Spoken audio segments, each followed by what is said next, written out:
Evening, Meggie love, all the way from England this time.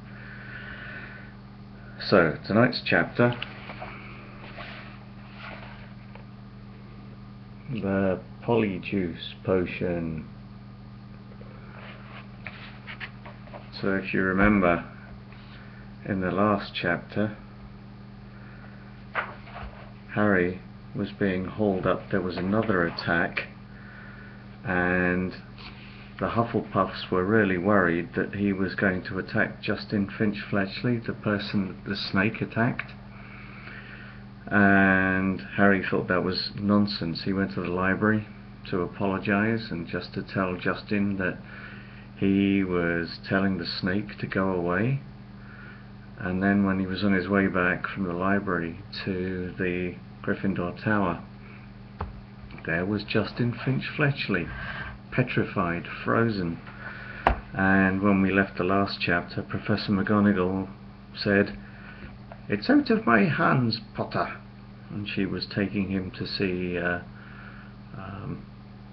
Dumbledore, and he was pretty convinced he was going to get expelled. The polyjuice potion. They stepped off the stone staircase at the top, and Professor McGonagall rapped on the door. It opened silently, and they entered. Professor McGonagall told Harry to wait and left him there alone.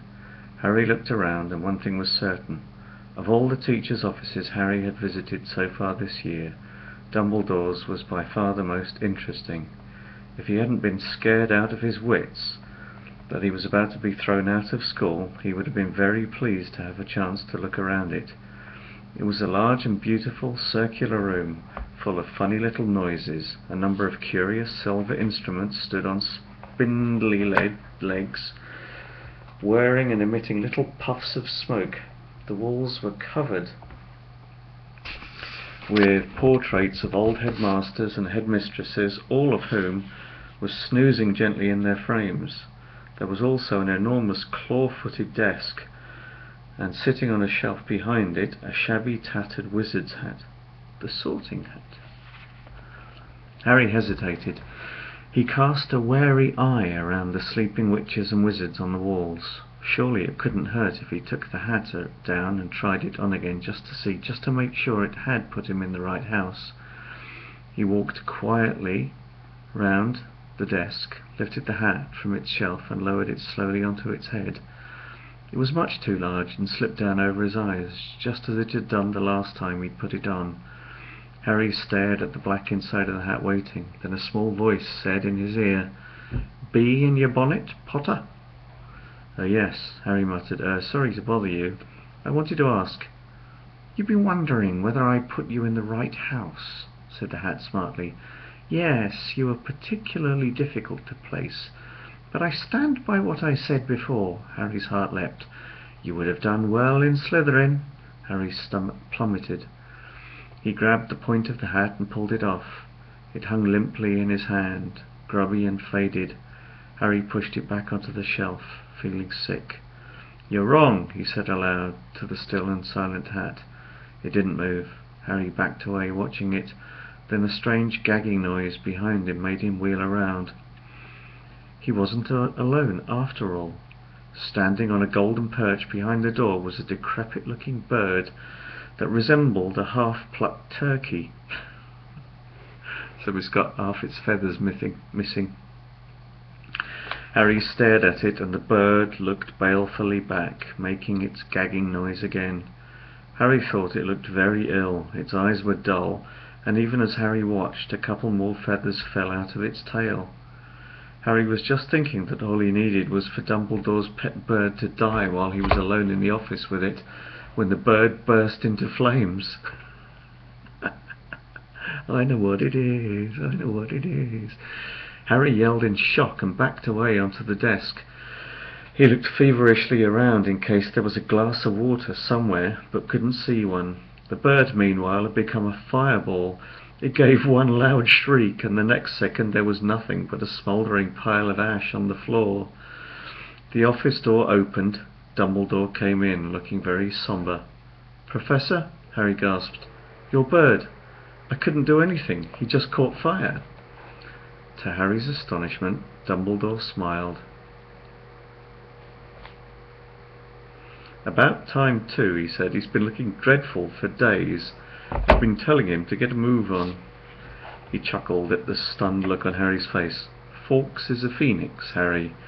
Phoenixes burst into flame when it is time for them to die and are reborn from the ashes. Watch him."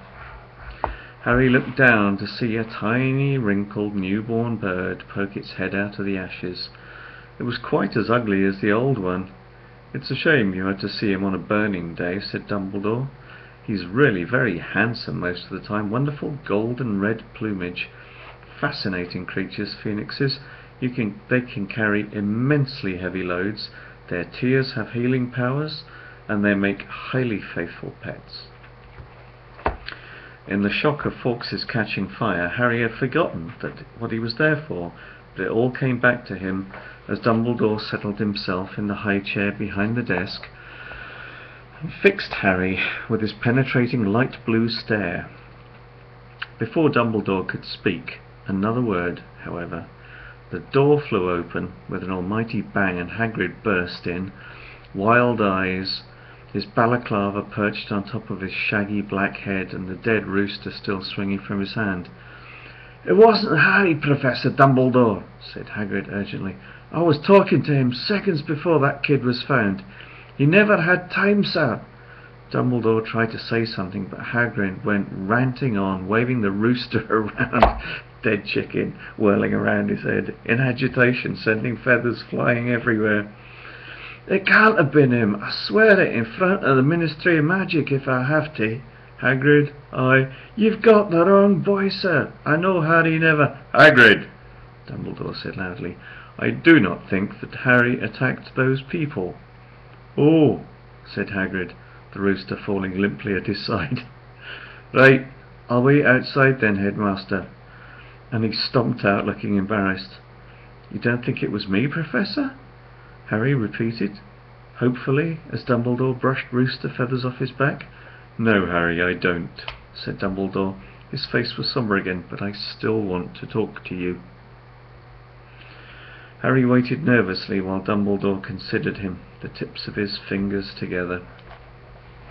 "I must ask you, Harry, whether there is anything you'd like to tell me," he said gently. "Anything at all." Harry didn't know what to say. He thought of Malfoy shouting, "You'll be next, mud